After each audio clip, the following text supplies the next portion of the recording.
I remember reading the rumors back in 2009, 2010 stating that an Intamin Blitz roller coaster would be making its way to Busch Gardens, Tampa.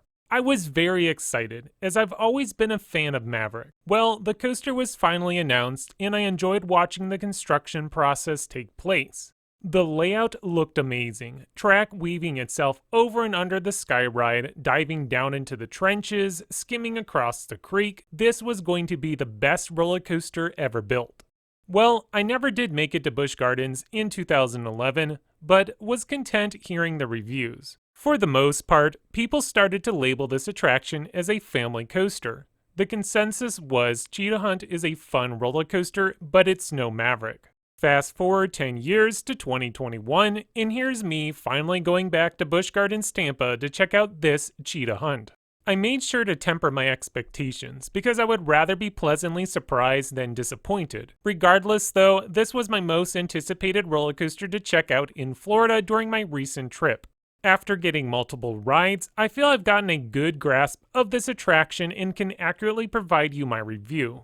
Before I jump into my review, I want to give a shout out to The Coaster Scoop for allowing me to use their amazing POVs. If you haven't already, go check their channel out.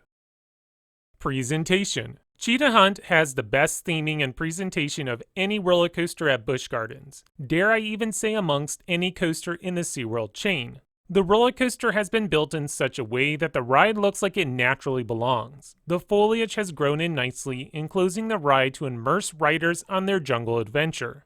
The station and queue area is probably the weakest part with the whole presentation, as there's really nothing during the queue except for the cheetah statue or in the station to pump you up for this roller coaster. The trains are crafted to look like an actual cheetah, and I must say that they did a rather decent job. Once the train leaves the station, the theming kicks in and you are transported into a whole new dimension. I love how the layout itself plays into the whole theming. The unusual turnaround that takes place up in the air after the main launch is designed to look like a tree. The coaster is acting like a cheetah climbing through the tops of a tree, ready to pounce down below on its prey. The color scheme of green and yellow suits the attraction perfectly, allowing the ride to blend in with the natural elements. Overall, the theming and presentation is brilliant. I only wish the creek function was operational during my visit because the POVs of all the water in play looks amazing. Cheetah Hunt gets a 10 score for presentation. Ride intensity. I must say, for those who consider this to be a family coaster, you must be smoking something because this is clearly not a family coaster. It may not reach the same intensities found on Montu or Kumba, but this has more bite than a Gravity Group family coaster or any other family coaster you would find at Disney or Universal. The ride starts out with a short launch, getting you up to 30 miles an hour. It has a little kick to it, but it's not an overly intense launch. The ride ascends, then descends with a 270-degree turn. At the bottom of the turn, the ride enters the second launch, this time sending you to 60 miles an hour. Similar to the first launch, it has a little kick, but nothing overly forceful. Honestly, I would say this launch is on par with the second launch found on Maverick, though I would say Maverick's second launch is a little bit more intense. The roller coaster now ascends into the tree element. For those sitting up front, the top of the hill will provide a nice jolt of airtime. Even if you're in the back row, you'll still get a little airtime. At the top of the hill, the roller coaster enters a downward figure 8 element. It's a nice moment to soak in the surroundings. The coaster then plummets back down into a trench. This drop delivers great airtime regardless where you are seated. The train flies through a trench before rising back up, flying over the sky ride. The next element is the one and only inversion of the ride, a 0G roll. This inversion provides some good hang time as you slowly roll upside down. After the inversion, the train slows down slightly as you make your way through the mid-course brake run. Now comes what I consider the neatest part of the ride. The roller coaster dives close to the ground, performing quick S-bend maneuvers while dodging rocks along the way. The coaster now comes to the final launch, this one only getting you to 40 miles an hour. The ride flies right into an airtime hill, providing the best moment of sustained airtime during the entire ride. The coaster performs a couple turns before finally coming to the brake run. It's a long ride, which is a rare thing these days. Taking all the elements into consideration, I think an intensity score of 7.5 sounds reasonable. I could see the argument for raising or lowering the score, but I'm content with what I got. Fun factor. Okay, now to get down into the nitty-gritty. Cheetah Hunt, when taken at face value, is an amazing roller coaster loaded with fun elements. But, unfortunately, there is also one aspect which won't affect everyone the same, but somewhat ruined the ride for me, and that was the restraints.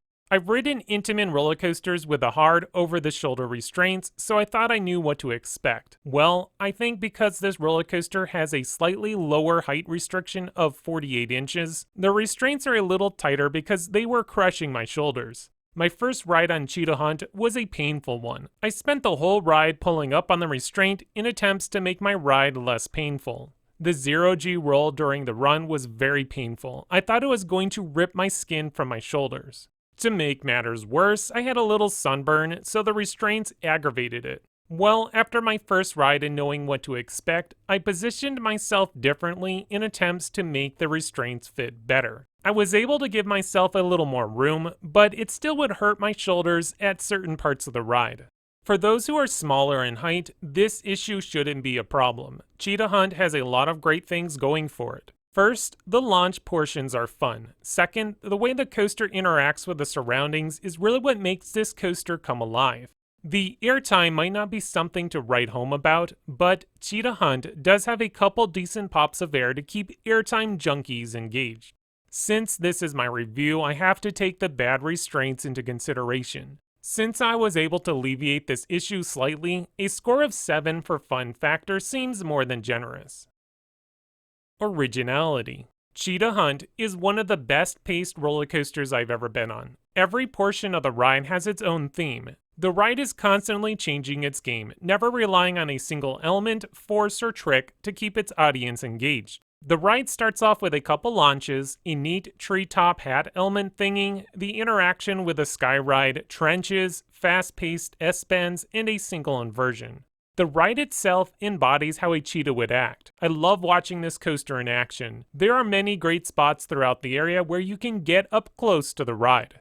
Not only does this roller coaster have great pacing, but the ride time is also impressive. Most launch coasters are a one-trick pony, focusing on the launch and a couple other elements, but Cheetah Hunt is a roller coaster that keeps on going. It's a fun ride from beginning to end, earning a perfect 10 rating in Originality.